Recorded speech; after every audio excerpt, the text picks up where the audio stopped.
ನಮಸ್ತೆ ಫ್ರೆಂಡ್ಸ್, ಹೇಗಿದ್ದೀರಾ? ನಾನಂತೂ ಸೂಪರಾಗಿದ್ದೀನಿ. ನೀವು ಕೂಡ ಚೆನ್ನಾಗಿದ್ದೀರಾ ಅಂದ್ಕೊಂಡಿದ್ದೀನಿ. Welcome to Bujji recipes.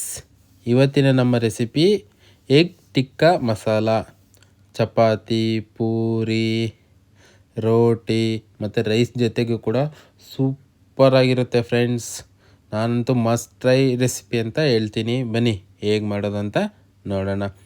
ಒಂದು ಜಾರಲ್ಲಿ, ಮಿಕ್ಸಿ ಜಾರಲ್ಲಿ ಒಂದು ಸ್ವಲ್ಪ ಕೊತ್ತಂಬರಿ, ಒಂದು ಸ್ವಲ್ಪ ಪುದೀನ, 4 ಹಸಿಮೆಣಸಿನ್ಕಾಯಿ ಮತ್ತು 6 ಗೋಡಂಬಿ ತಗೊಂಡು ಹಾಕ್ಕೊಳ್ಳಿ.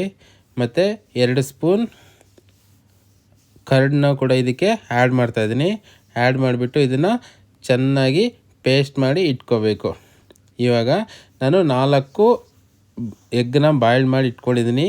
ನೋಡಿ, ನಾನು ತೋರಿಸ್ತಾ ಇದ್ದೀನಿ ನೋಡಿ, ಆ ಥರ ಸ್ಲೈಸ್ ಕಟ್ ಮಾಡ್ಕೋಬೇಕು ಎಗ್ಸ್ನ. ಎಗ್ಗು ಫುಲ್ ಆಗಬಾರ್ದು, ಅದಕ್ಕೆ ನಾನು ಸ್ಲೈಸ್ ಕಟ್ಟಾಗಿ ಇದನ್ನು ಕಟ್ ಮಾಡ್ಕೊಂಡಿದ್ದೀನಿ. ಈ ಥರ ನೋಡಿ, ನಾನು ತೋರಿಸ್ತಾ ಇದ್ದೀನಲ್ಲ, ಈ ಥರ ಸ್ಲೈಸಾಗಿ ಕಟ್ ಮಾಡಿ. ಅದು ತುಂಬ ಚೆನ್ನಾಗಿರುತ್ತೆ ಫ್ರೆಂಡ್ಸ್ ತಿನ್ನೋದಕ್ಕೆಲ್ಲನೂ. ಅದಕ್ಕೋಸ್ಕರ ನಾನು ಈ ಥರ ಸ್ಲೈಸಾಗಿ ಕಟ್ ಮಾಡಿ ಹಾಕ್ಕೊಳ್ತಾ ಇದ್ದೀನಿ. ನೋಡಿ, ನಾನು ತೋರಿಸ್ತಾ ಇದ್ದೀನಲ್ಲ, ಅದೇ ಥರ ನೀವು ಕಟ್ ಮಾಡ್ಕೊಳ್ಳಿ. ಬನ್ನಿ ಈಗ ಪ್ರೋಸೆಸ್ ಹೇಗೆ ಅಂತ ನೋಡೋಣ.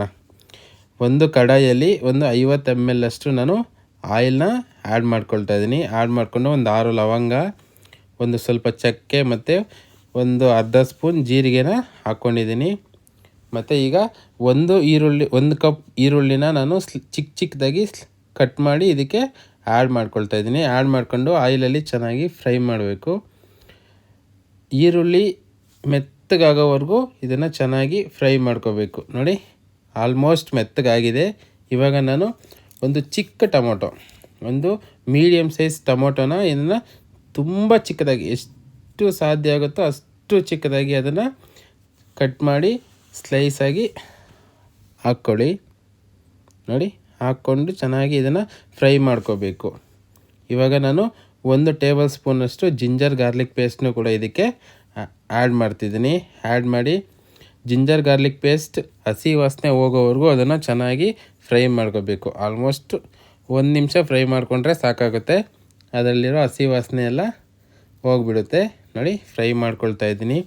ಇವಾಗ ಫ್ರೈ ಮಾಡ್ಕೋಬೇಕಾದ್ರೆ ನೋಡಿ, ಟೊಮೊಟೊ ಮೆತ್ತಗೆ ಅಂದರೆ ಚೆನ್ನಾಗಿ ಆಯಿಲಲ್ಲಿ ಫ್ರೈ ಆಗಬೇಕು. ಅಷ್ಟೊತ್ತವರೆಗೂ ಇದನ್ನು ಚೆನ್ನಾಗಿ ಆಯಿಲಲ್ಲಿ ಫ್ರೈ ಮಾಡ್ಕೊಳ್ಳಿ. ನೋಡಿ, ಎಷ್ಟು ಚೆನ್ನಾಗಿ ಫ್ರೈ ಆಗ್ತಾಯಿದೆ. ಇವಾಗ ನಾನು ಒಂದು ಸ್ವಲ್ಪ ಸಾಲ್ಟನ್ನ ಆ್ಯಡ್ ಮಾಡ್ಕೊಳ್ತಾ ಇದ್ದೀನಿ. ಆ್ಯಡ್ ಮಾಡಿಕೊಂಡು, ಏನಕ್ಕೆ ಇವಾಗ ಸ್ವಲ್ಪ ಸಾಲ್ಟ್ ಆ್ಯಡ್ ಮಾಡಿದ್ದೀನಿ ಅಂದರೆ ಟೊಮೊಟೊ ಎಲ್ಲ ಚೆನ್ನಾಗಿ ಬೇಯುತ್ತೆ. ಅದಕ್ಕೋಸ್ಕರ ನಾನು ಇವಾಗ ಟೊಮೊಟೊನ ಸಾಲ್ಟನ್ನ ಆ್ಯಡ್ ಮಾಡಿದ್ದೀನಿ. ಇವಾಗ ಅವಾಗೆ ಪೇಸ್ಟ್ ಮಾಡಿದ್ವಲ್ಲ, ಆ ಪೇಸ್ಟ್ನ ಕೂಡ ಇವಾಗ ಇದಕ್ಕೆ ನಾನು ಆ್ಯಡ್ ಮಾಡ್ಕೊಳ್ತಾ ಇದ್ದೀನಿ. ಆ್ಯಡ್ ಮಾಡಿಕೊಂಡು 1-2 ಟೇಬಲ್ ಸ್ಪೂನಷ್ಟು ಸ್ವಲ್ಪ ನೀರನ್ನ ಇವಾಗ ಇದಕ್ಕೆ ಆ್ಯಡ್ ಮಾಡಿದ್ದೀನಿ. ಆ್ಯಡ್ ಮಾಡಿಬಿಟ್ಟು ಚೆನ್ನಾಗಿ ಮಿಕ್ಸ್ ಮಾಡೋಣ.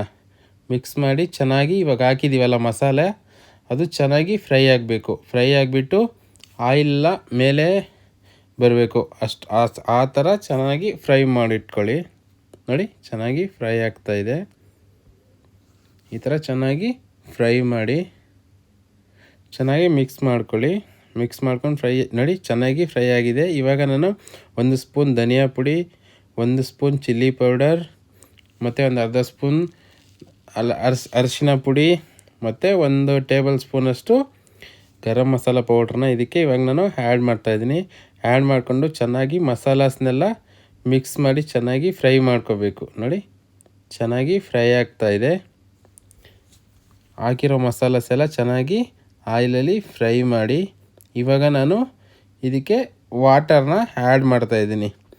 ವಾಟರ್ನ ಯಾವ ರೀತಿ ಆ್ಯಡ್ ಮಾಡಬೇಕು ಅಂದರೆ, ತುಂಬ ತೆಳು ಇರಬಾರ್ದು ಮತ್ತು ತುಂಬ ಗಟ್ಟಿ ಇರಬಾರ್ದು. ಮೀಡಿಯಮ್ ಕನ್ಸಿಸ್ಟೆನ್ಸಿ ಇರೋ ಥರ ಇದಕ್ಕೆ ನೀರನ್ನ ನೀವು ಆ್ಯಡ್ ಮಾಡ್ಕೊಳ್ಳಿ. ನೋಡಿ, ನನ್ನ ಕನ್ಸಿಸ್ಟೆನ್ಸಿ ನೋಡಿ ಯಾವ ಥರ ಇದೆ ಅಂತ. ಈ ಥರ ಆ್ಯಡ್ ಮಾಡ್ಕೊಳ್ಳಿ. ಇವಾಗ ರುಚಿಗೆ ತಕ್ಕಷ್ಟು ಉಪ್ಪನ್ನ ಇದಕ್ಕೆ ಆ್ಯಡ್ ಮಾಡ್ಕೊಳ್ಳಿ. ನೋಡಿ, ಆ್ಯಡ್ ಮಾಡಿಕೊಂಡು ಚೆನ್ನಾಗಿ ಮಿಕ್ಸ್ ಮಾಡಬೇಕು. ಮಿಕ್ಸ್ ಮಾಡಿ ಒಂದು 4-5 ನಿಮಿಷ ಚೆನ್ನಾಗಿ ಅದು ಬಾಯ್ಲ್ ಆಗಬೇಕು. ನೋಡಿ, ಆಯಿಲೆಲ್ಲ ಮೇಲೆ ಬರಬೇಕು. ಈ ಥರ ಚೆನ್ನಾಗಿ ಫ್ರೈ ಮಾಡ್ಕೊಳ್ಳಿ. ನೋಡಿ, ಫ್ರೈ ಆಗ್ತಾಯಿದೆ. ಆಲ್ಮೋಸ್ಟ್ ಆಯಿಲೆಲ್ಲ ಮೇಲೆ ಆಯಿಲೆಲ್ಲ ಬಿಟ್ಕೊಂಡಿದೆ. ಇವಾಗ ಒಂದು ಸರಿ ಚೆನ್ನಾಗಿ ಮಿಕ್ಸ್ ಮಾಡ್ಕೊಳ್ತಾ ಅದನ್ನು ಚೆನ್ನಾಗಿ ಫ್ರೈ ಮಾಡ್ಕೊಳ್ಳಿ. ಇವಾಗ ನಾವು ಆವಾಗ ಸ್ಲೈಸ್ ಆಗಿ ಕಟ್ ಮಾಡಿ ಇಟ್ಕೊಂಡಿದ್ವಲ್ಲ, ಆ ಎಗ್ಸ್ನ ಇವಾಗ ನಾನು ಇದಕ್ಕೆ ಆ್ಯಡ್ ಮಾಡ್ಕೊಳ್ತಾ ಇದ್ದೀನಿ. ಆ್ಯಡ್ ಮಾಡ್ಕೊಂಡಾದ್ಮೇಲೆ ಎಗ್ಸ್ನ ಮಿಕ್ಸ್ ಮಾಡಬಾರ್ದು, ಜಾಸ್ತಿ ಮಿಕ್ಸ್ ಮಾಡಿಬಿಟ್ರೆ ಏನಾಗುತ್ತೆ ಎಲ್ಲನೂ ಪೀಸ್ ಆಗಿಬಿಡುತ್ತೆ. ಅದಕ್ಕೋಸ್ಕರ ಏನು ಮಾಡಬೇಕು, ಮಸಾಲಾಸಲ್ಲಿ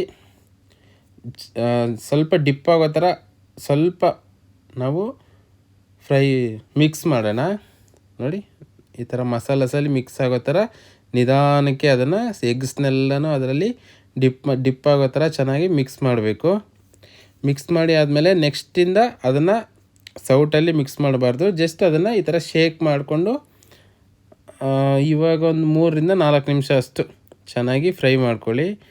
ಆಮೇಲೆ ಇವಾಗ ನೋಡಿ ನಾನು ಒಂದು 3 ಗ್ರೀನ್ ಚಿಲ್ಲಿ ಸ್ಲೈಸಸ್ನು ಮತ್ತು ಕೊರಿಯಂಡರ್ ಲೀವ್ಸ್ನ ಇವಾಗ ಇದಕ್ಕೆ ಆ್ಯಡ್ ಮಾಡ್ತಾಯಿದ್ದೀನಿ. ಆ್ಯಡ್ ಮಾಡಿ ಈ ಥರ ಒಂದ್ಸರಿ ಮಿಕ್ಸ್ ಮಾಡಿಕೊಂಡ್ರೆ ನಮ್ಮ ರೆಸಿಪಿ ರೆಡಿ. ನೋಡಿ ಸೂಪರಾಗಿರುತ್ತೆ ಫ್ರೆಂಡ್ಸ್. ಚಪಾತಿ, ರೋಟಿ, ಪೂರಿ, ರೈಸು ಮತ್ತು ಎಲ್ಲದ್ರ ಜೊತೆ ಅಂತೂ ತುಂಬ ಚೆನ್ನಾಗಿರುತ್ತೆ. ನಾನಂತೂ ಮಸ್ಟ್ ಟ್ರೈ ರೆಸಿಪಿ ಅಂತಲೇ ಹೇಳ್ತೀನಿ.